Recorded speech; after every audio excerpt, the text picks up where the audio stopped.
Good evening, everyone, and very welcome for a wonderful webinar which we are going to have right now. We have with us Professor Ranjeet Nambudiri from IIM Indore and our founder director, Mr. Darius Mehta, with us for the great evolution of emerging CHROs in the VUCA world. Darius, sir, if you would like to introduce Professor.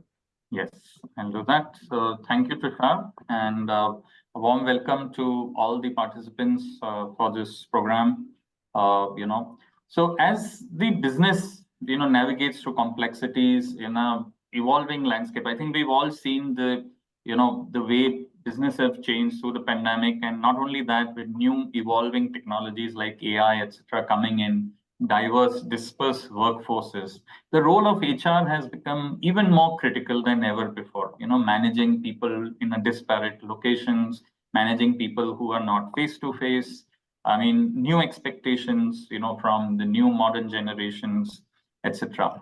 So, I mean, even seasoned HR professionals who are senior HR professionals, are looking at ways and means, to not just lead the domain, but also the entire organization, work on the organizational objectives, make them bridge the gap between personal, professional, and organizational objectives, bridging the gap between the softer aspects of HR and the harder performance related aspects of HR, aligning the HR, strategies with the organizational strategies, and achieving the broader business goals, helping, the teams, the people to achieve the broader business goals, to optimize performance, and therefore, create and foster a thriving workplace culture.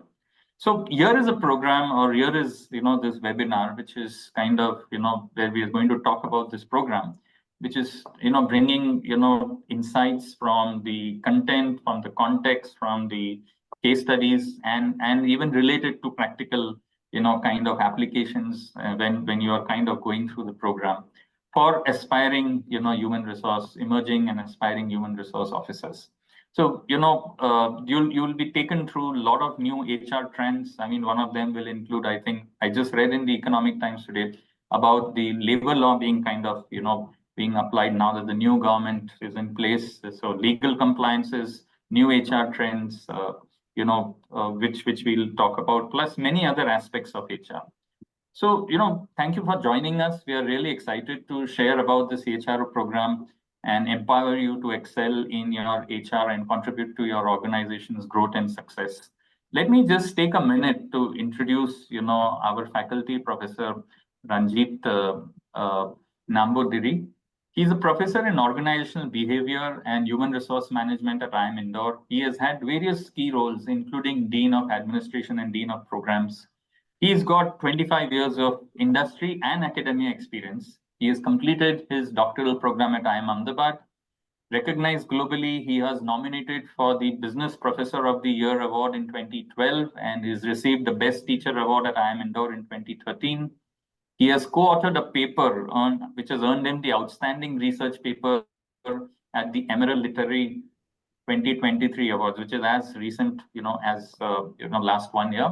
Professor Ranjeet's expertise lies in high-performance work systems, change management, organizational restructuring. So I think all the areas which are very relevant today.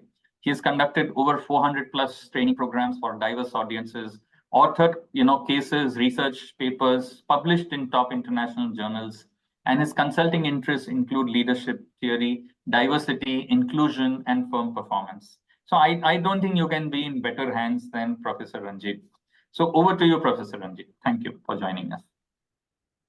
Sure. Thank you very much, Darius ji, for the kind introduction and also laying the groundwork for what we'll be talking about in the next 30 minutes or so. And thank you to the team for setting up this particular webinar. Indeed, I think this is an extremely relevant issue today. And I do have a small PowerPoint to illustrate what we are going to be talking about over here in the next few weeks, minutes. But with that said, I think we would like to make this more kind of interactive instead of running you through a PowerPoint over here. But if you let me kind of take you through a few things which we are talking about, and I think Darius ji really spoke about this, where he spoke about the changing business environment, and just to put things in perspective and give you a couple of ideas, there are several changes that are happening. First, I think today we are seeing generational cohorts as part of the workforce, and several generational cohorts. For instance, you have the Gen Z, which is the one which everybody talks about. So, employees who are born between 1996 and 2010. You also have the Gen Y or the millennials who are between 81 to 94, and then you have a few from the Gen X, people who were born before 1980. And what you might not know is that we are actually also dealing with Gen Alpha people. So those who are born after 2010. So you might wonder how you're dealing with people who are born after 2010. So what you probably don't realize is that a lot of the digitalization which is happening and the app development which is happening is being done by 12, 13-year-olds who were born after 2010. So while they are not your employees, but they are still contributing to the productivity and business that your organization generates. So in that particular context, I think one significant shift that is happening for an HR, aspiring HR professional is handling these generational cohorts and how do you manage their different expectations, and their drivers of engagement are very, very different. So what really engages a Gen Y is not something that's going to engage a Gen Z person. The second one, of course, is given the fact that with the pandemic happening a few years back, you're looking at a proliferation of remote hybrid workplaces. So people who could work from office partially and be at home, you could also be in a Starbucks cafe and contribute to the organization. So that's the other shift. I mean, you're looking at a situation where people are not there in front of you. And then finally, of course, there's technology, and how does technology actually impact the role? So if I was to quickly differentiate between these two terms, we are looking at a term which is is my slide change? Quick input on this. Are you seeing my second slide? No. No, I think Ravi, can you just help? Okay, we'll just stop sharing. Share it. Just give me a minute. Ravindra?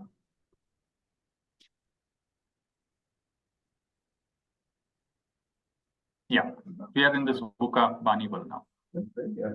So if you look at the VUCA world, VUCA stands for volatile, uncertain, complex, and ambiguous. And today we are at an extreme VUCA situation. I mean, volatility relates to unpredictability in the environment. And of course, we all experienced it in 2020 with the pandemic. Nobody really knew what was happening, and nobody could predict what is going to happen in the environment.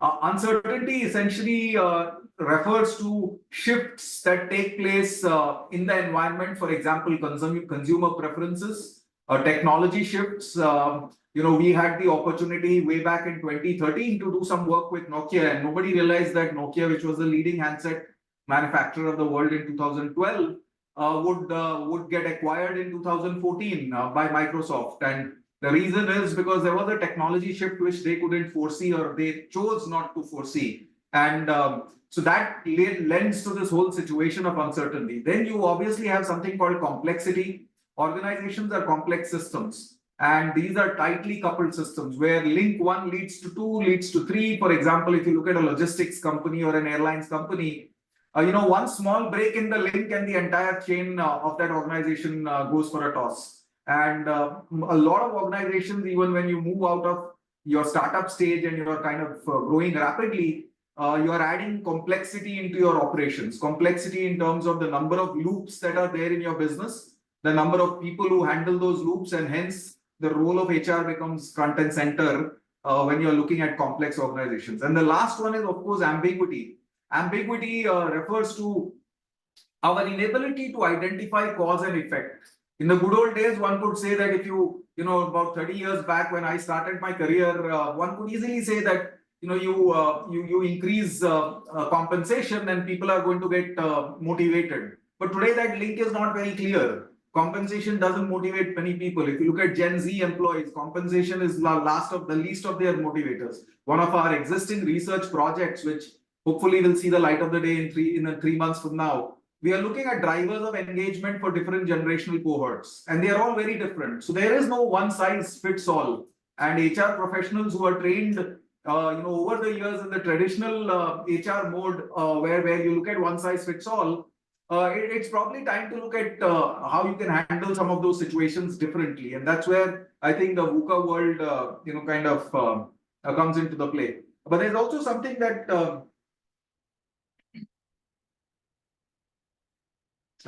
and there's also something which is called the Bani world. So what is Bani? And Bani is basically a little, it's an extension of VUCA, and it stands for brittle, anxious, non-linear, and incomprehensible. But it has the same impact on HR managers, as you go forward. So if you, if you look at, I can give you some examples of that. Brittle refers to fragile systems that can break under pressure. To give you a small, simple example, you have a global supply chain and you have a geopolitical war. We have been experiencing that in the Ukraine region, and it throws everything else for a toss. And we have experience of working with clients who are suffering because their supply chain has been completely disrupted because of an external shock in some other part of the world.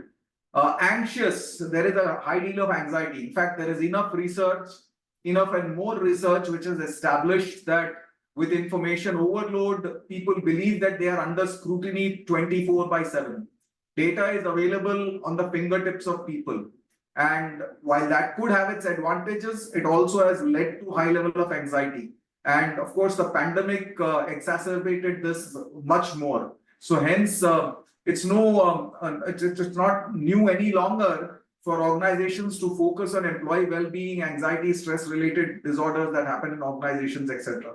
The other one is non-linear. Organizations today are in an environment which is non-linear. The butterfly effect. You have, the classic chaos theory, where, as they argue, that a butterfly which flaps its wings in South India could create a typhoon in the western coast of USA. And because every effect multiplies, so there's a multiplier effect over there. One customer complaint, and it could lead to complete disruption or closure of the business. So you would think, some people might think, how is one customer going to impact me? But what we don't realize is that with information so easily available, technology being all pervasive, that one customer complaint could lead to could have serious ramifications at the organizational level. And finally, I think organizations are facing an environment which is incomprehensible.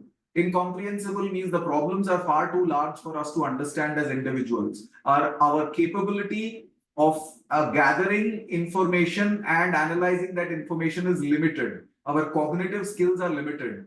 And hence, it becomes difficult for you to comprehend the scale of the problem that you're facing. So hence, the point is that this is the environment in which organizations are operating today. And you could be a senior HR professional who's been in the business for 5, 8, 10 years, but the role of HR has changed given the fact that the environment has changed so significantly. Where you had a great deal of stability and a linearity in the past, today you're looking at a greater deal of instability, a greater deal of volatility and dynamism. And agility becomes the key, the name of the game over here. How agile are your HR practices? How capable are you as individuals to be able to handle an environment of this sort? So this program is basically designed to share with you and help you to develop those skills that allow you to do better in a world which is increasingly going to become VUCA and Bani. It's not, we are not anticipating that this is going to stabilize over the next 5 to 10 years. If at all, with competition coming in, technology like AI, becoming all pervasive, generational cohorts coming in, we expect that the next 2 decades are definitely going to, or next decade is going to be definitely more volatile. And if this is probably the best time for you to enhance your skills on how to handle a VUCA world like this. And that's exactly where this program is held. But while I'll come to the program a little later, we want to also talk about what kind of skills are we planning to impart through this particular program. And what is the impact of VUCA Bani on business practices? One, it requires businesses to be more flexible, as I've just mentioned. 2, you need to rely on real-time data.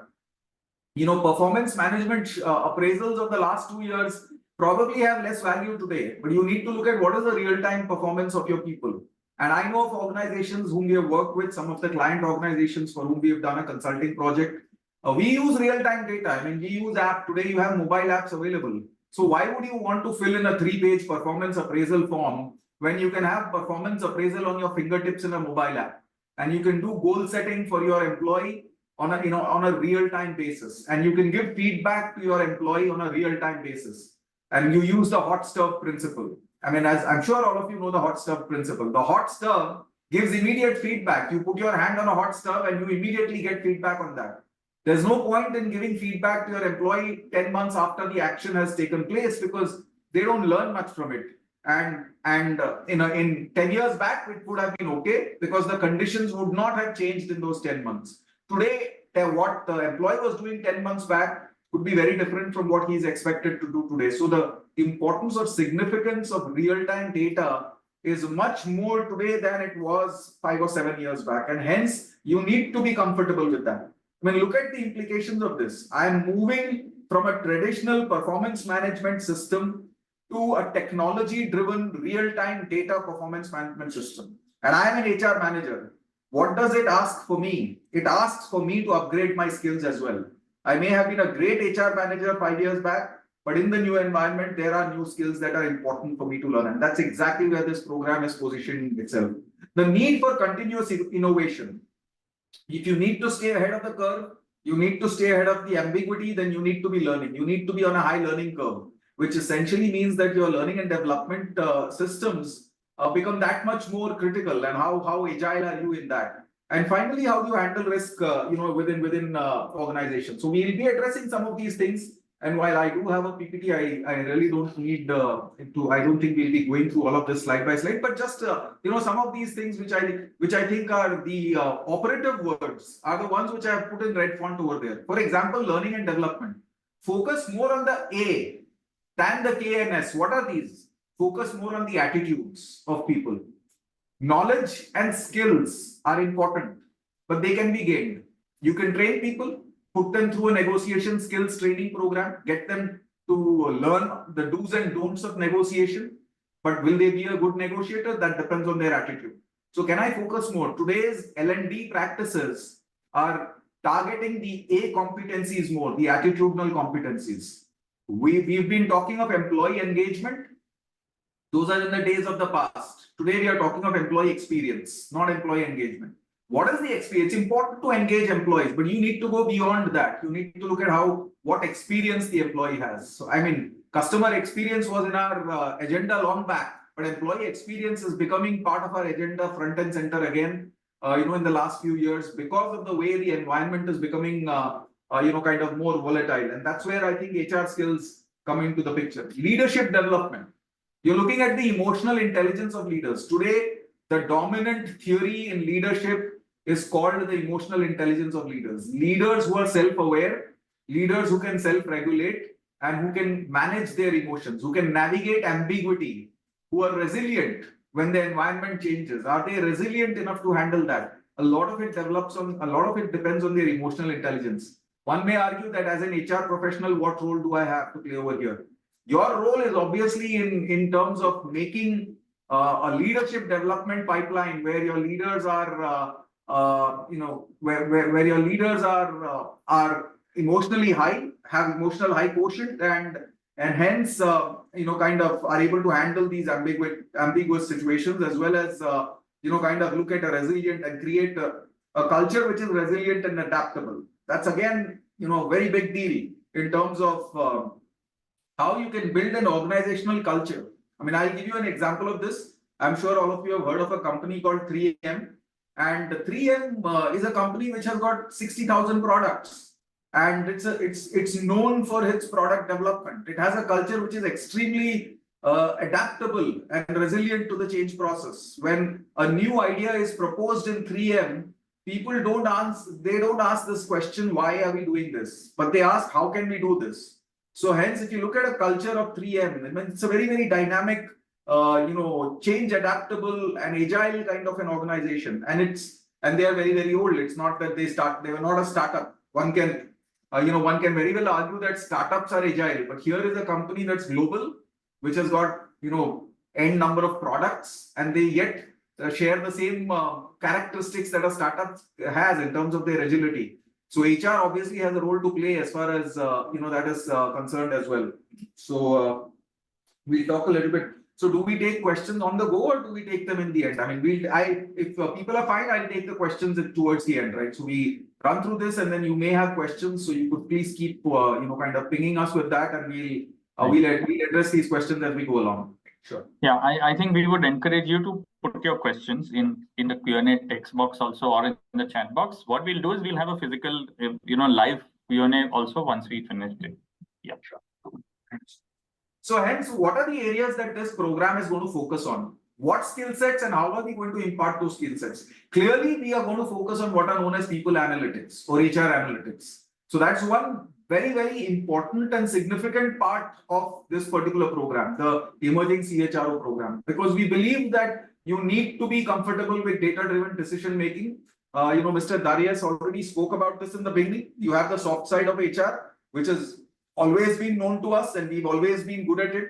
I mean, typically an HR professional does not get identified with the data or the numbers, and which is no longer true. So hence we are looking at data-driven decision making, predictive insights. We'll probably give you some inputs on predictive modeling tools, maybe something like an R, etc.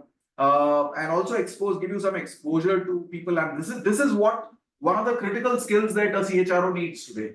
In terms of understanding data, in terms of being comfortable with data, using that data and making decisions based on that particular data analysis. So any program which claims to be contemporary and cutting edge should have a piece on HR analytics, which you will find that this program has in multiple doses. So you'll see that there are different parts of HR analytics which we'll be addressing over a period of time as far as this program is concerned. The next one, of course, is gamification. This is another interesting thing. I spoke about employee experience. Research has very well established that the attention span of humans is coming down because we have data available on our fingertips. People do not like to read 20-page documents or reports anymore. They like to see it. They like to visualize it. And it's easier for them to connect. It's easier for them to understand.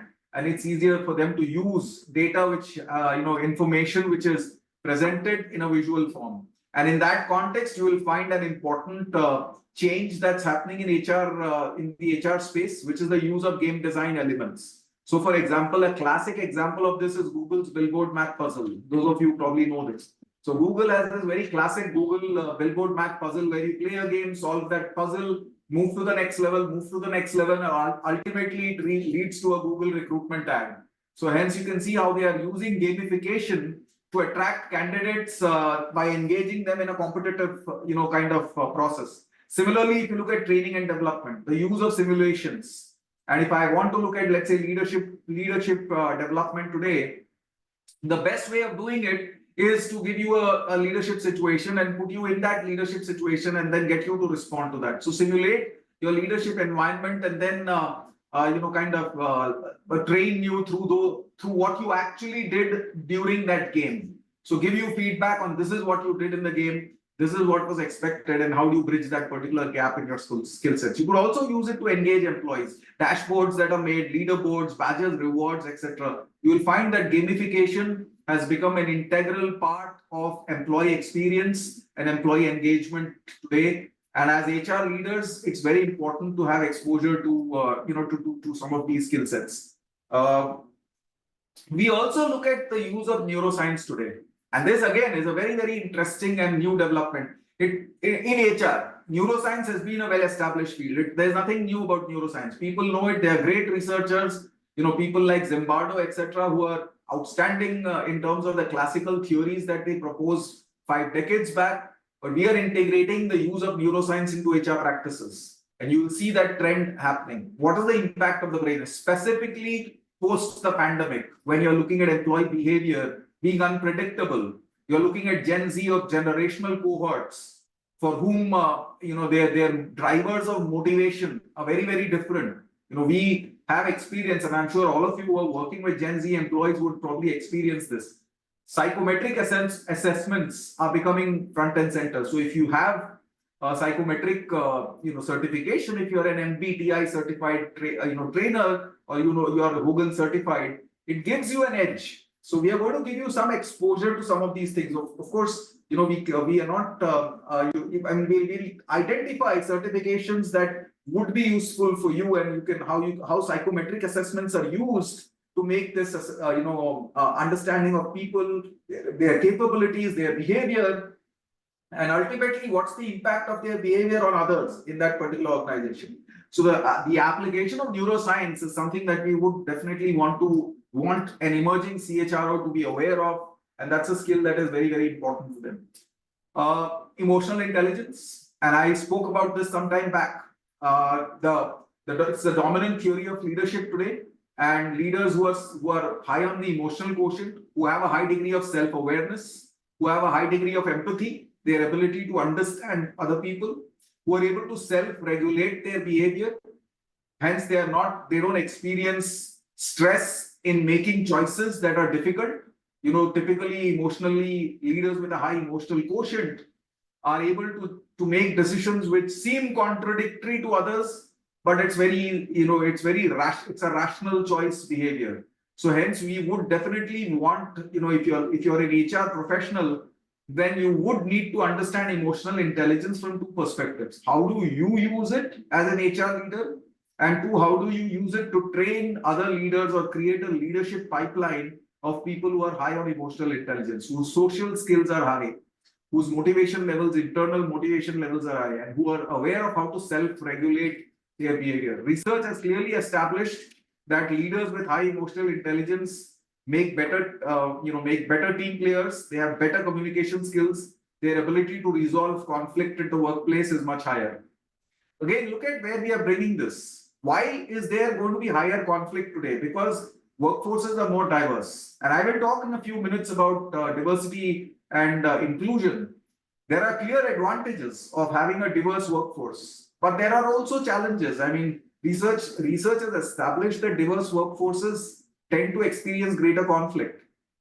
Let me roll this argument one step back. If you are a leader, you are an HR professional who is in an organization which is highly diverse and hence faces a lot of conflict, do you have the emotional capability to manage that particular conflict so that people are equally happy with the resolution of that particular conflict? Can you come across as somebody who is unbiased and can deliver solutions which people are kind of happy with? So again, emotional intelligence is a part which is a skill which we believe is very, very critical for senior HR professionals, and we hope that this program allows you to understand and appreciate and get a perspective on this very important aspect of HR professionals.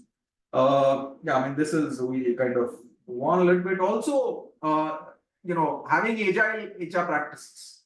I mean, the argument is very simple. If I'm looking at an environment which is very dynamic, an environment which is fluctuating, an environment which is volatile, then my internal processes cannot be stable and rigid, because then there is a misalignment between my internal processes and the external environment. So hence I need to create agile practices. And if I need to create agile HR practices, what skills do I need as an HR professional? For example, can I create continuous feedback mechanisms? I just told you about performance management on an app. Can I have flexible goal setting processes, iterative processes? When you have goal setting, you have KRAs which have been made for a year, and those KRAs, people work with them. Where is the trade-off? Where am I willing to say that I can relook at these KRAs and it's not a bad thing to relook at it, and how do I handle that particular situation? Can I create leaderless teams? There was a client organization with whom I was doing some work a few years back. We were consultants for them. And this was a flat organization. There were only 2 levels in the organization. And when I tell you, so you might think, what's so great? There are a lot of organizations with only 2 levels. Let me tell you the structure of this organization. This organization had the 2 levels. In the 2 levels, on level 1, you had the CEO, and on level 2, you had 350 other people. So it was the CEO and 350 others. And these 350 other people were aligned into leaderless teams. They were into molecules.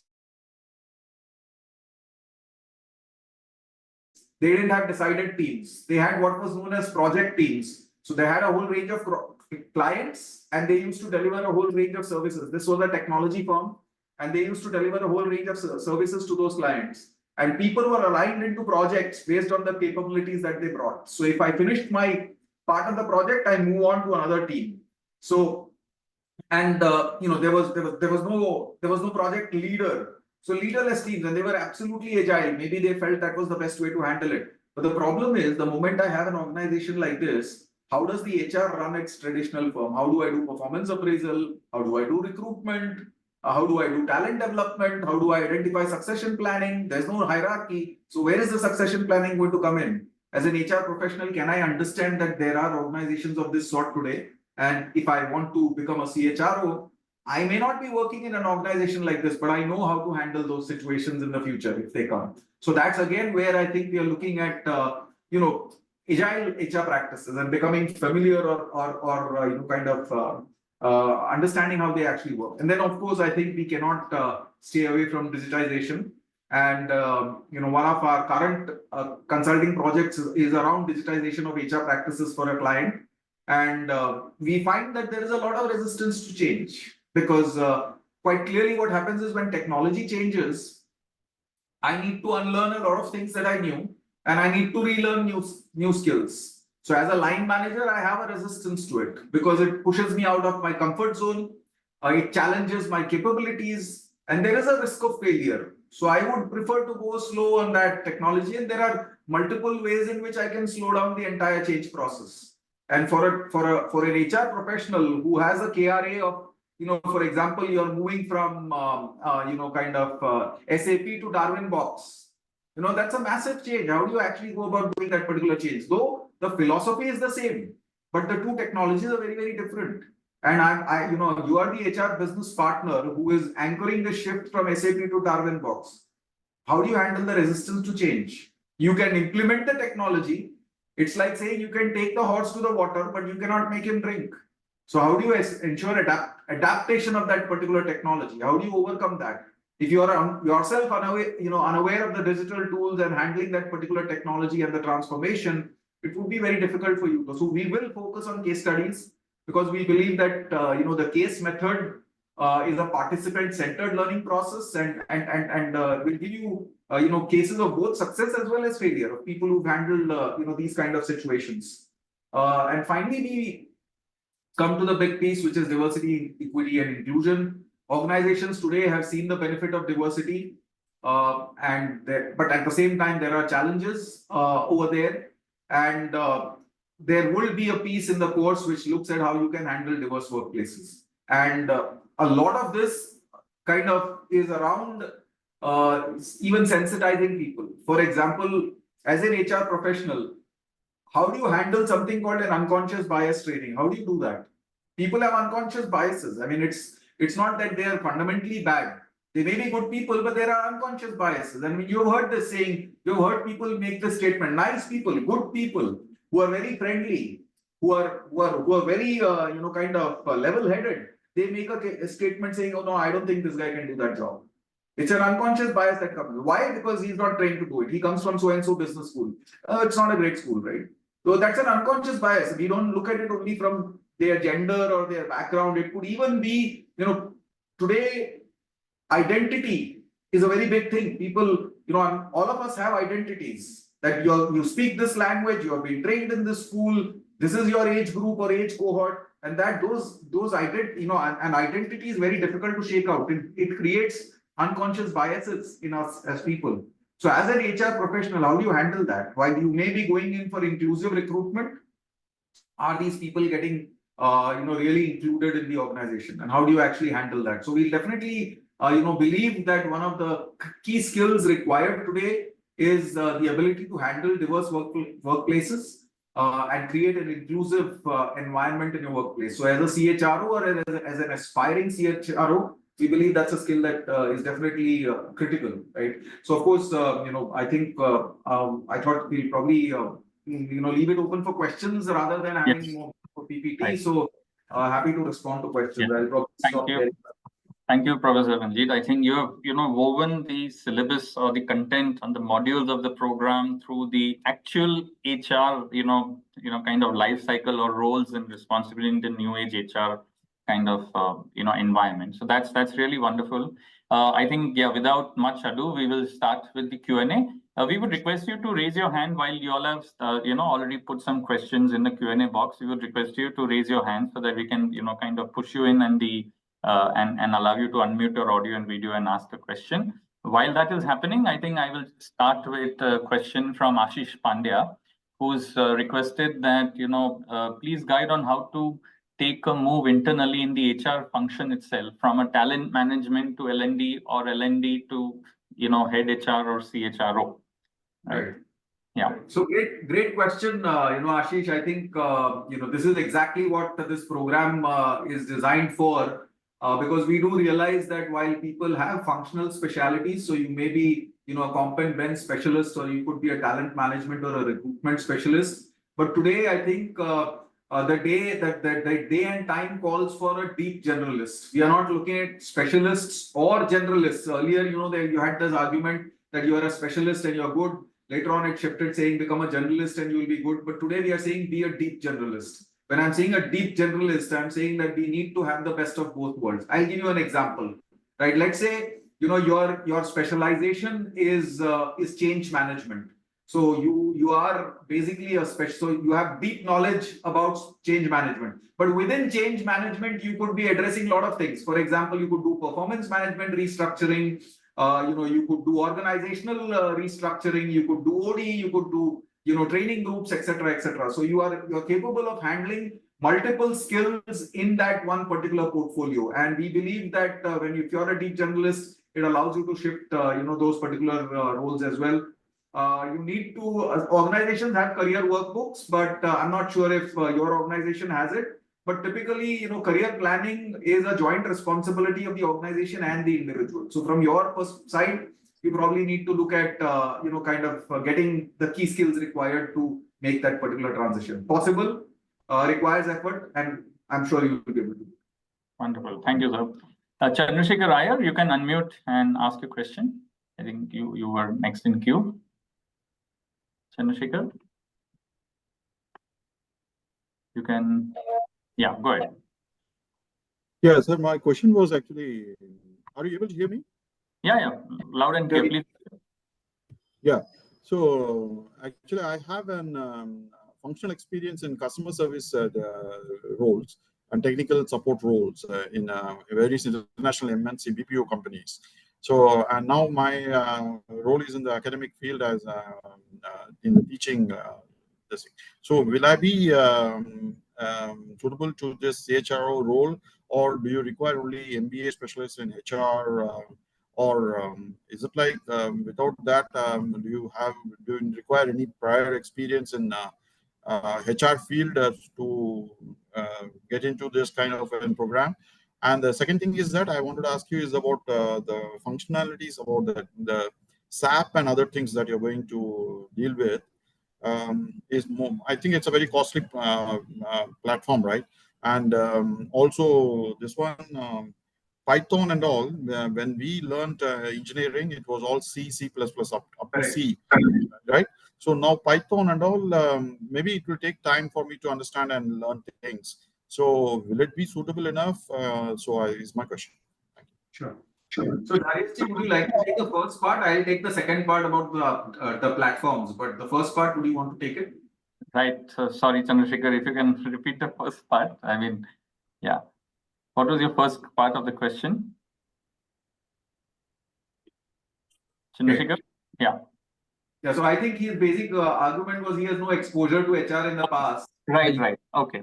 Yeah. And he is currently in an academic role, so does this help him? Right. So I think, I mean, see, nowadays, of course, I mean, you can't directly transition into a CHRO or an emerging CHRO role. But nowadays, if you look at a lot of organizations, especially in, let's say, even in IT or in telecom or in specialized functions, they actually bring in subject matter experts into the HR function.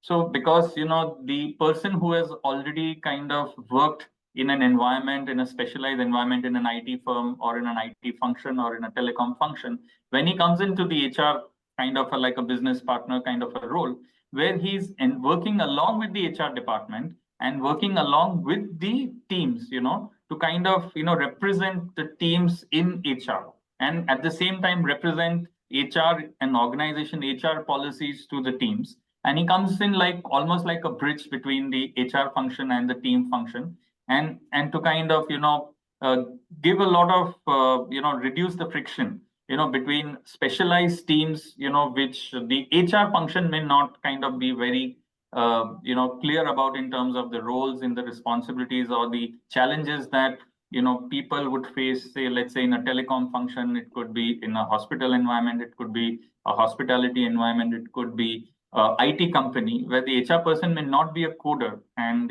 if he has to manage things, it would be difficult for him. Therefore, nowadays a lot of progressive organizations actually bring in people from a business function into the HR function to work along with the HR department and enable the environment for people to kind of as an enabler of the team representing the HR.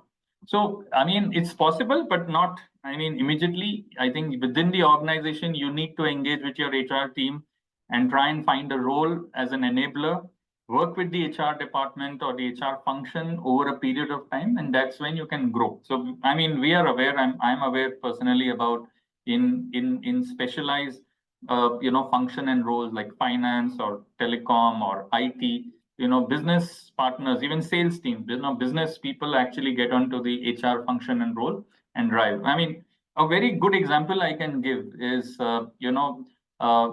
Nitin Paranjpe. I mean, if you all know, he was with Unilever. He was actually from the sales and marketing function who became the head of Unilever in India. But he eventually went as in the HR function. He was heading HR for Unilever globally. So, he was not an HR person, but I mean, a person who has done and been there, done there, can understand and relate. So I hope I've been able to address it. Professor? Yeah, to add, to have an additional question, like HR roles usually deal with this payroll system and there's this kind of recruitment systems and other things. I don't see that because this is mostly referring to people analytics, right? So people analytics. So this is kind of a different stream of HR and where we will be focusing on people analytics and pushing forward. Yeah, so I'll take that question. So Chandrasekhar ji, I think largely we are looking at what are the new trends in HR management, and people analytics is only one piece of it. So we will definitely be talking of talent management, pipeline creation, succession planning, etc., which comes from the more traditional roles of HR. We cannot completely divorce this program from the traditional HR norms. But with that said, also want to talk to you about the technology piece that you spoke. So this is not a technology course. We are not going to give you hands-on training on Python because we believe that takes up too much of your time. But we can expose you to how that data can be used. So, sir, there will be a module in HR analytics where certain tools will be given to you, which can be easily handled during the class hours itself, and no additional kind of work is required for that. So we do understand that the group has people who may not have a technical background. So in that sense, we are going to normalize the delivery. So while I don't think we'll take you into any of those advanced tools over there, but we'll give you exposure to how those can be used, right? So people analytics is only one piece of the entire thing. There are a lot of other things that we'll be covering. All right, sir. Thank you very much. It was very informative. Thank you very much for this session. So should we take the next question in the question box? Yes, we can. So we have to go ahead. There's a question by Abhishek Kumar Pandey and talks about whether HR analytic processes can be beneficial for leadership succession on key management profiles. Yes, definitely, because today HR analytics, I'll give you a simple example. There was a project that we did for one of our consultants where as a consultant for one of our clients. So, I just click in 2 buttons and I get the entire profile of a person. So from the day he joined the organization till date, which training programs he had gone through, what were his performance ratings, and if I wanted to compare that person with another person, I just put that, just like you have this car compare and you put that data on a series of profiles, we could compare those people. So we had put all of that data in, in an HRIS system, and it allowed us to identify what could be the critical roles in the organization, and hence who are the people who are best suited to fill those critical roles. And it could be another issue that those people may or may not join those critical roles in the future, but the organization knew that if, for example, my CXO leaves, then I have 1, 2, 3 people who have skills who could, with certain amount of skill sets or training could move to that particular role. So I think HR analytics, one of the major benefits of HR analytics is in terms of your talent management and pipeline creation. So definitely, I think we can do that. That's not a problem at all. Right. So we have Srinivas who's asking a question on how can CHROs strategize in building high-powered teams. Building high-powered teams has become a challenge, and which is critical in an organizational goal. So the context is homegrown leaders not having exposure of working in different work environments. Interesting. Right. This is a great question, especially because we are looking at global business environments today. So not at all unusual for people who are non-Indian to be working in an Indian business environment, and vice versa. A lot of people going abroad, especially if you are a globally dispersed organization or what we call a GDO, opportunities to move outside are very, very high. And when I look at what are known as high performance work teams, then essentially we would so CHRO is so there are a lot of things that can be done. Of course, you have succession planning, which is one. You have career workbooks that can be created. You look at linking organizational goals with team goals. So for instance, organizations use formula-based methods to link the goals of an individual with his team, the team with the unit with the department with the division, and the division with the organization. So today you use you can use formula-based structures to align the goals of people. So I think the CHRO is one of the people. I'm not saying the CHRO is the only person who can strategize in building hypo teams, but today the role of the CHRO on that table is very, very critical. In addition to obviously your other C-suite officers who are there. So quite clearly, I think they have a role to play over there.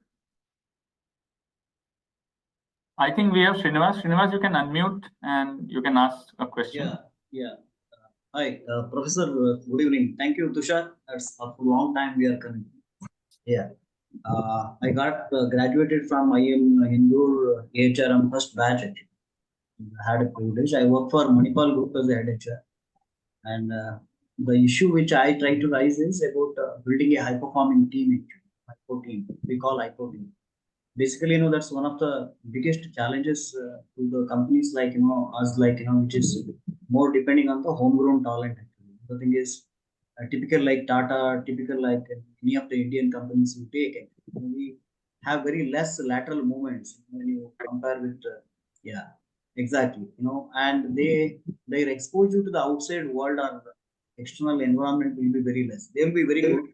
They are technically sound. They are very strong managers. But what happens is once they are scaling up at higher level, the thing is with a kind of scale of business growth happens actually, especially when we are going global now. We are in an expansion stage.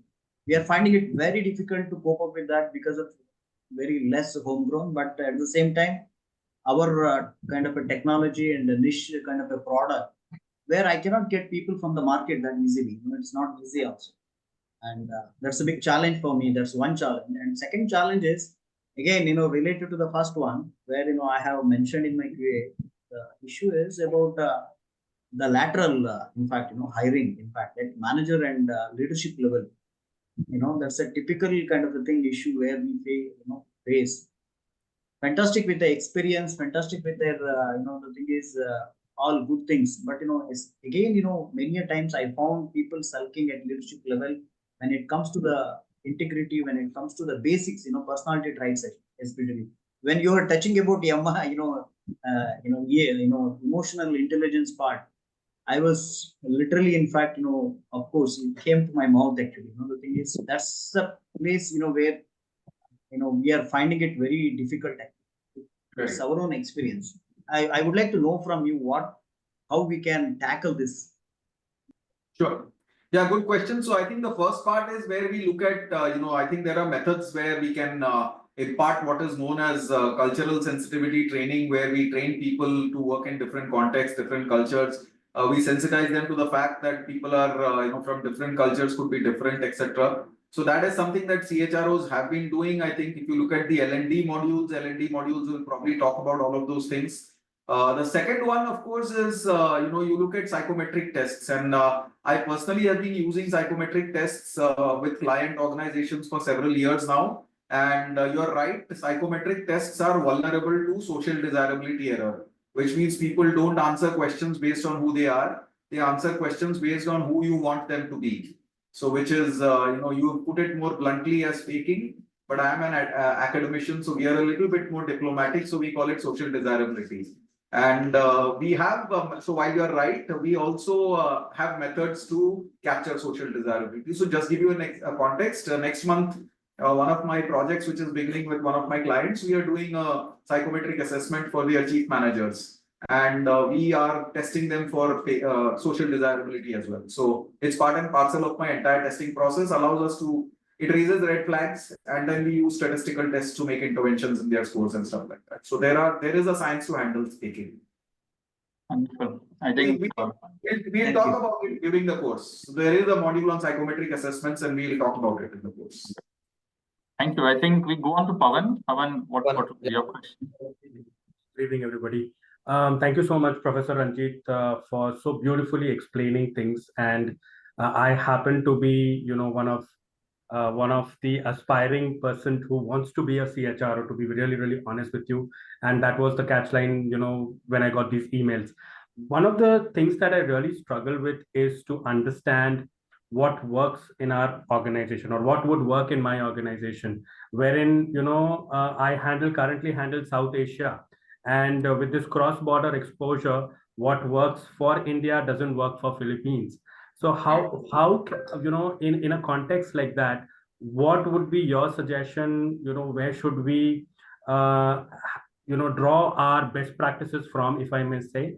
And the other thing that I really want to ask you is, when we are dealing with people who are multi-generational, wherein there are people who are looking at job as career, some of them are looking at job as calling, some of them are looking at the same job as really a job itself.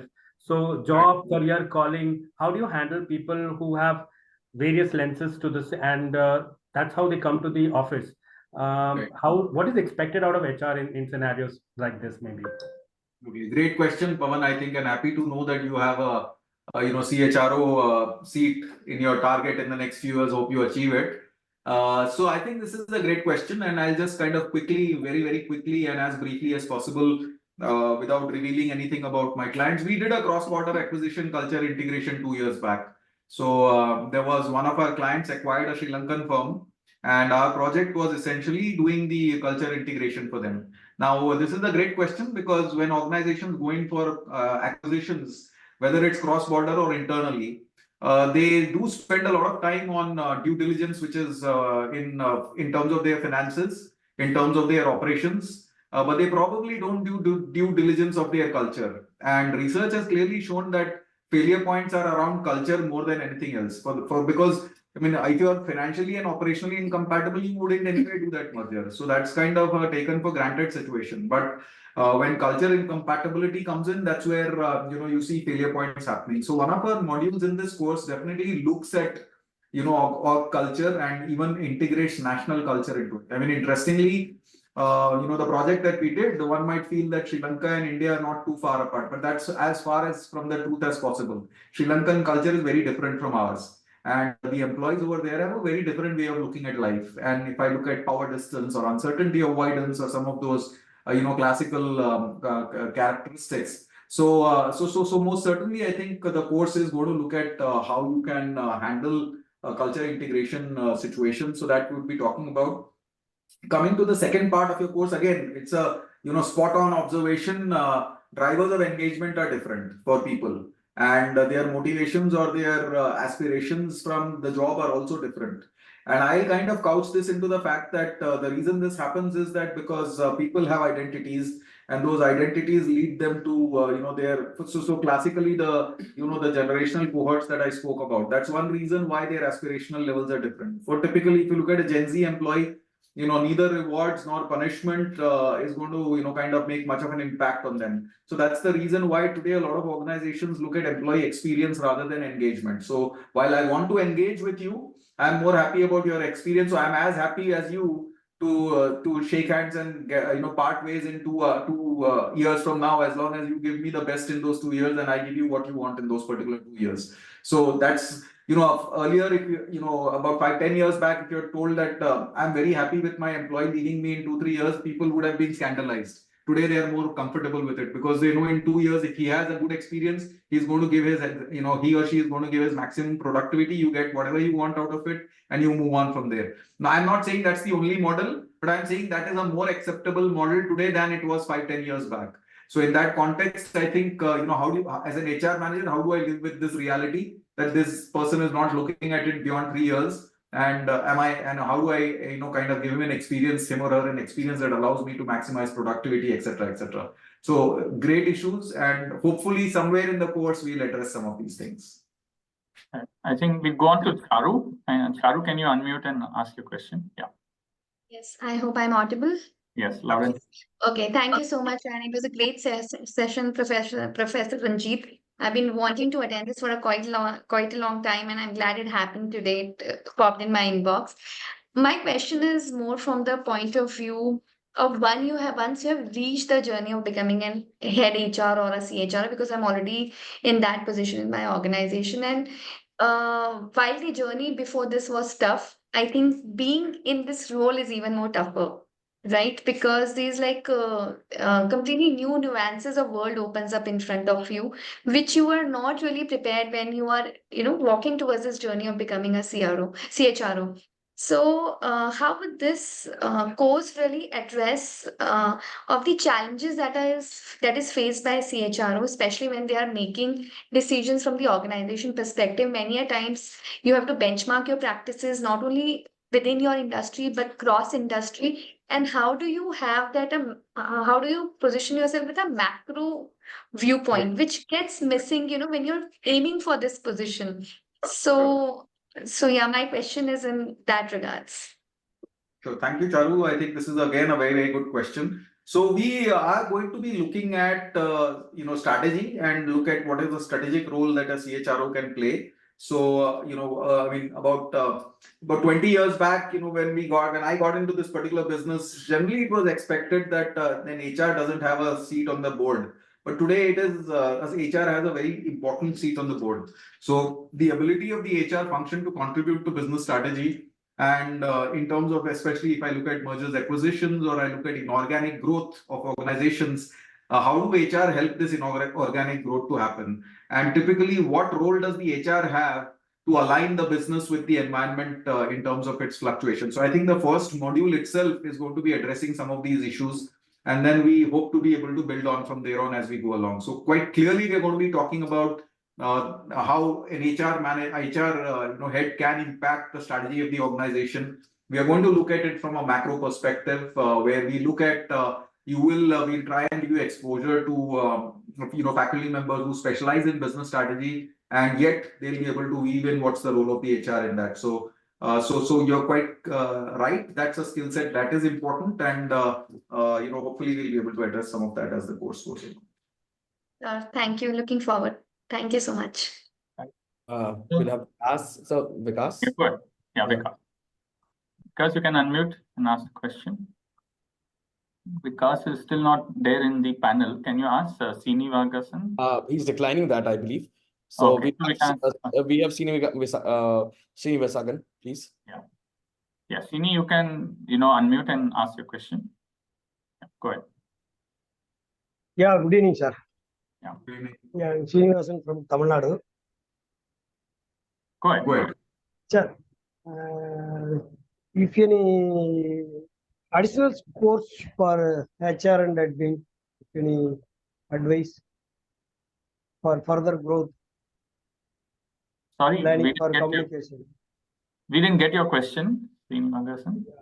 If any additional course for learning. Okay. For communication. Okay, for communication. So what we'll do, Srini, I will have somebody from our team, our academic advisor will connect with you one-on-one, and they will suggest you the thing, right? Okay. We'll come back to you. Yeah. Okay. We'll call you and connect with you. Yeah. So is Vikas there? No, Vikas not there. I think we can have. Pick up some questions from the question box. Yeah, we can pick up something from the question box. I think after Srinivas, Arjit was there, sir. We'll just complete Arjit and then we can take a question. Yeah, go ahead, do that. Arjit? Yeah, Arjit, please go ahead. Arjit, please go ahead. No, okay. What we'll do is you ask Adnan. I mean, in the meanwhile, there is a question from Arpit Pawar that nowadays almost all organizations are initiating and adopting culture change, but are not able to continue the activities in the long run. So how can it be sustained for building organization, and what are the effective tools for building culture? Right. So again, it's a good question, and organizational culture is a critical part of, especially when I'm looking at a VUCA Bani world, how strong your culture is and the ability of your culture to be agile is critical. And organization, I think the problem essentially is because a lot of organizations embark on this culture change program, and they don't really have a so while the initial energy levels are very high because there are new things that you're doing and people are excited by those new things, it slowly loses steam because probably the milestones are not very clearly defined. But at the same time, I think I wouldn't say that all organizations fail in that, because we know a lot of organizations actually end up sustaining the entire change process because they have a culture change process, because they have a milestone which is kind of defined on this particular project, and then they have champions who handle it. So one way of doing it is to be more structured in the way you want that to happen, and then keep reviewing progress as you go along. We did work with a large public sector organization which where we were looking at changing their culture to a more safety oriented culture and all, and we could reach 99% on that particular thing. So possible, but it requires a lot of effort. You're right. One of the things is that people might move out. See, sometimes what happens is a lot of things depend on the person who is driving that particular change. So if that somebody who's driving that change, kind of moves out, then it loses steam because you haven't got a second person in place to champion that particular change. So one way of doing it would be to make sure that you have enough people championing it, and then you have a very structured process that follows it. So hopefully that answers your question. Yeah. So I think Arjit is now. Arjit, you can unmute and ask question. Arjit, you can unmute, please. He's unmuted. Go ahead, Arjit. Yeah. Go ahead. Arjit, we cannot hear you. We cannot hear you. If you're using a Bluetooth or something, maybe. We'll connect with Vanita till that time. Vanita, if you can. Vanita, can you unmute and ask? Yeah. So I actually wanted to check. How is this program handling the technological changes that are coming to the world of HR, and with AI and a lot of functions coming in, technology coming in, the disruptions coming in? How are we looking? What are the changes we are looking at in the CHRO team segment sort of things? Because there are definitely a lot of changes happening. And then how is this program helping everybody to go ahead and prepare you for the upcoming disruptions as a CHRO, or even if at a lower, when you're starting your journey in the CHRO space? Sure. So Naresh, do you want to take it? Yeah.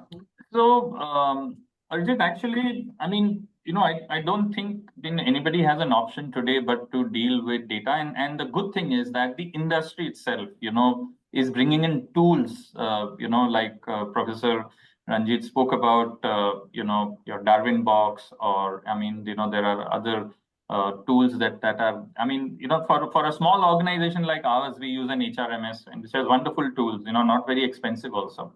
So, basically those tools definitely help an HR manager to kind of streamline the processes, right? All the HR processes are already streamlined using technology. And then when you talk about AI, of course, definitely one of the things as an HR professional you could leverage is analytics in HR, which is, I think, extremely interesting, because how it impacts across the HR functions. And I have kind of been in this domain. We've seen HR analytics not only in or domains where there is quantitative data. There are HR analytics even in qualitative data. There is measurement or HR analytics using even engagement. So there are very interesting stuff which HR people can deal with technology.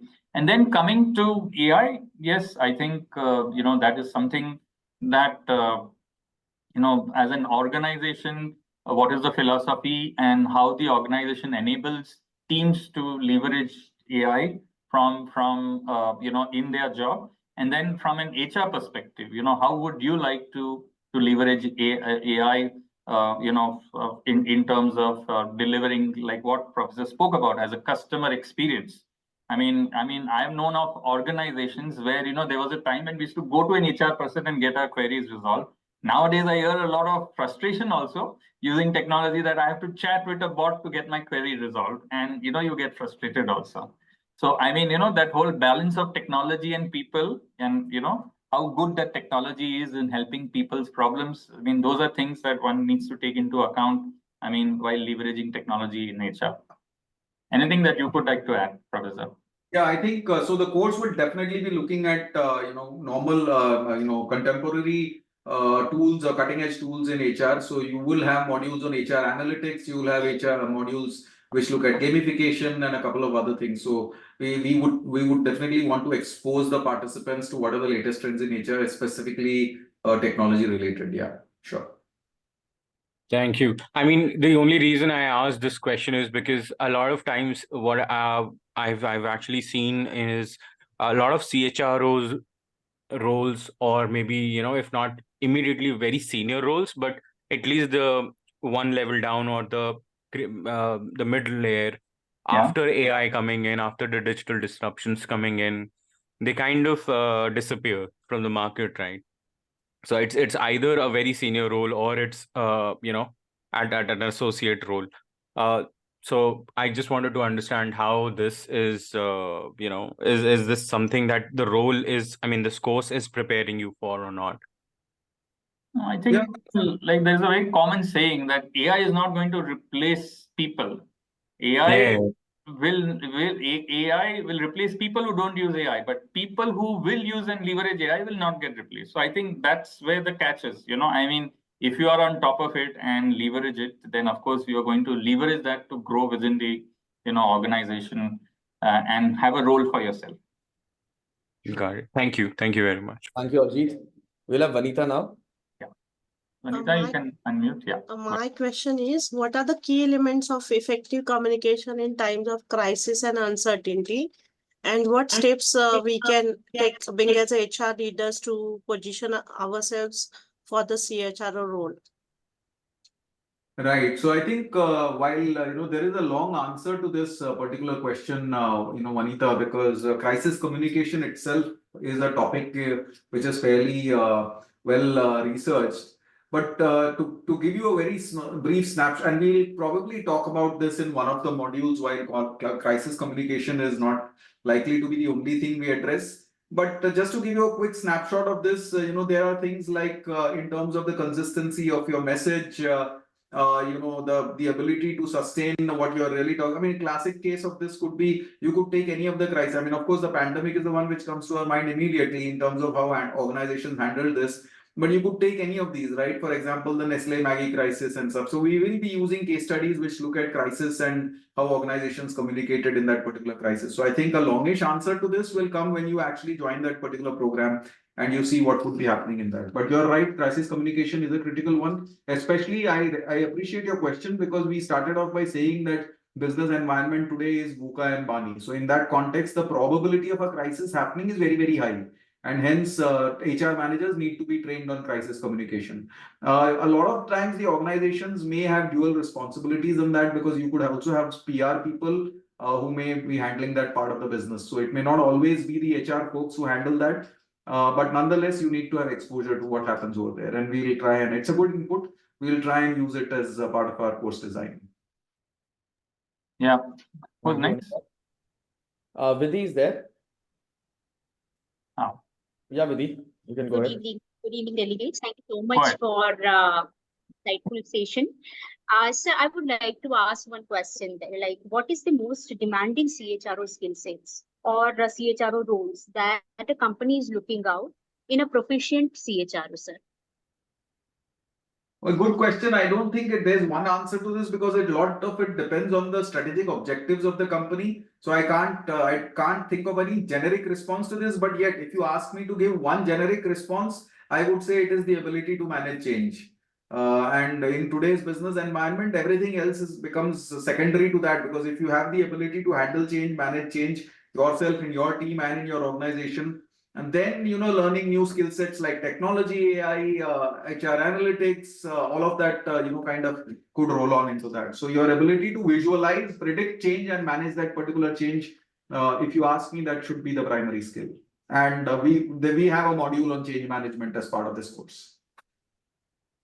We have one question from Purnima on the chat, Purnima, which is, how do you measure HR process effectiveness?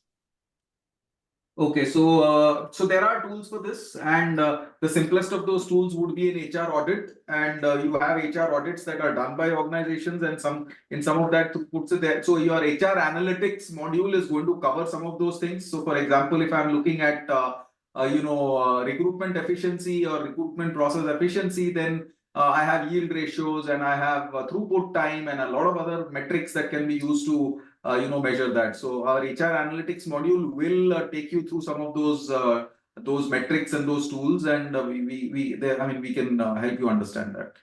Right. Another question from Ruby, which says that I'm an HR manager, aspire to be a CHRO.